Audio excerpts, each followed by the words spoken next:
Reunited in red and pewter, and tonight under the Monday night lights at MetLife, the Bucs facing the Giants on Monday Night Football. Brady emphasizing how seriously they're taking this Giants defense, a roster and a staff loaded with former Patriots teammates. They know him well, but now he comes armed with all new weapons. TB12 is leading a Bucs offense that's really hitting their stride. Brady had the second most touchdown passes in the NFL entering this week and has 15 touchdowns with just one interception in the last 5 games. Brady has been spreading it around with multiple touchdown passes to a league-high 6 different players. Mike Evans leads the way for the Bucs with 6 touchdown catches this season. But with some Bucs banged up, Tampa Bay has added 7-time Pro Bowler Antonio Brown, officially signing him to a 1-year deal on Tuesday. He's eligible to return from his 8-game suspension next week against the Saints. Head coach Bruce Arians with Lisa Salters a short time ago. Thank you very much, Susie. Coach, since week 3, Tom Brady has thrown an NFL most 15 touchdown passes. He says he's feeling more and more comfortable in the offense. You've said you're still a work in progress, which should be scary for other teams, but how close do you think you are to where you ultimately want to be? I don't think we'll be there maybe till next year. I mean, each week is such a new entity. What we're trying to do with the game plan, what he likes to do, and meshing them together. It's a lot of fun, but having all that missed time, I don't know if we'll ever catch up. Now, of course, the big news this week, you guys signed Antonio Brown. Why do you think that AB is a good fit for your team now when maybe a couple of months ago you weren't so sure? Well, we were real healthy a couple of months ago, and the injuries we've gone through with our receiver core, we just needed some insurance. And when you're losing Pro Bowl players, and very seldom can you ever replace them with one, and somebody that I think is going to buy in and adapt to what we want to do. So we pulled the trigger, and we're kind of excited about it. Now, we always want to talk about your offense and TB12, but Todd Bowles has your defense really clicking on all cylinders so far this season. What's going to be the key to attacking Daniel Jones tonight and the Giants' offense that has been struggling? Oh, keep him in check. We just cannot let him get out and scramble and make plays with his legs. I mean, he's got 40, 50-yard runs in every game. We've got to handle the read option, but we really have to handle him and getting out. We have to have good discipline, not let him get out of the pocket and make plays. Thank you, Coach. Good luck to you tonight. Thank you.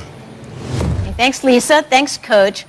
Steve, Brady really echoed Arians, like work in progress. And not just the challenging offseason, but then receivers being hurt in and out of the lineup. It's like really taking him time to find his groove. But what are you seeing? I'm seeing like Peyton and Tom changed the relationship between wide receiver and quarterback. It became more Jedi-like.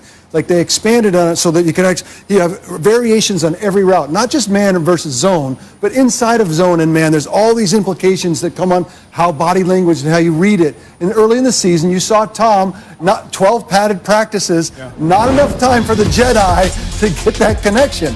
You saw in week 2. Like, this is just simple July quick outs. These are square outs that you throw 1,000 times, Randy, in a summertime. And you know that doesn't happen. And Tom just wasn't, it was just so rusty. And then here's the second time, week 4. It's still part of the preseason, Steve Young preseason, the first 4 weeks of this year. And he's just like, it's just timing. It's just have a sense of squatting corners. Quarterback's not really up to speed. He doesn't have a sense of where that receiver is going to be. But then by week 6 and week 7, you watch him, he starts to drop the dimes. All of a sudden it's like, oh, the Jedi mind trick starts to happen. And that communication, because Tom is relentless. He starts in July or back in June or when he was sitting in the park in May when he got caught. Every second he can be with his receivers, there's one now. There's an adjustment. When people start to get a sense of where to go, that Jedi kind of relationship starts to really, and that's why this year, you got to look at the second 8 games.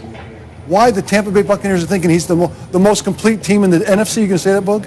No? Maybe. If they are, it's only in another month. It's just going to get better and better and better. And Bruce said, because Tom is so familiar with every opponent they face too, each week, like Tuesday and Wednesday, he's sending Byron Leftwich and Arians like 4 or 5 plays. Like, I know this is going to work against this opponent, and they put that into the game plan too. I mean, true collaboration. Yeah, no question about it. And that's why I think he's enjoying this offensive from a head coach perspective. Bill Belichick for years, defensive-minded.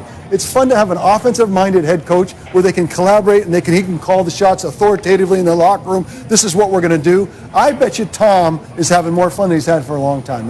Loves Bruce Arians' aggressive style. Like, go deep, like whenever you want, go deep. Seemed to also love when he got called out by Bruce Arians in week 2. Everyone's like, ooh, is that okay? I think Tom loved that too. All right, let's turn it to Antonio Brown, who Bruce Arians said looks great physically. He can start practicing on Wednesday. Now, Arians admitted that this wasn't an easy decision, but he really put it to the team. And every player on the team who had a voice signed off on it, and as we've heard, including Brady. Adam, I mean, really, what's the true risk here of signing Antonio Brown? The amount of guaranteed money that Tampa Bay gave Antonio Brown matches the amount of leeway that they will give him. 0 guaranteed money, 0 leeway. If anything happens, if there's any sort of transgressions, any sort of behavior that they object to, they'll simply walk away from him and release him, and there'll be no ramifications because they gave him no guaranteed money. And so it's a pretty simple solution here. They know how well he connected with Tom Brady in the brief time they were together in New England. They know they've had injuries. They know that they are a legitimate Super Bowl contender, and somebody that has been as dominant as AB can help take them over the top. And so you bring him on, no promises, no money. If he behaves, if he plays, if he performs, he continues to do that. If not, cut your losses and you walk away. I have 2 questions for you, Randy. One is they insist it's the most unselfish wide receiver room, and all the guys in the room signed off on it, that it's not about stats, it's just about winning. Yes. AB signed off on it too. So first of all, how do you feel about another guy coming in the room at this point? Well, I never did feel that Chris Godwin, Mike Evans, that receiving core was a selfish group. And one thing that BA said during that little interview right there, he said that we're losing Pro Bowl wide receivers and we're able to replace it with another Pro Bowl wide receiver. So I think BA is thinking of his offense of, like you said, Steve, in a couple more weeks and another month from now. He's thinking about that offense going to another level. So I like AB and I like the guy.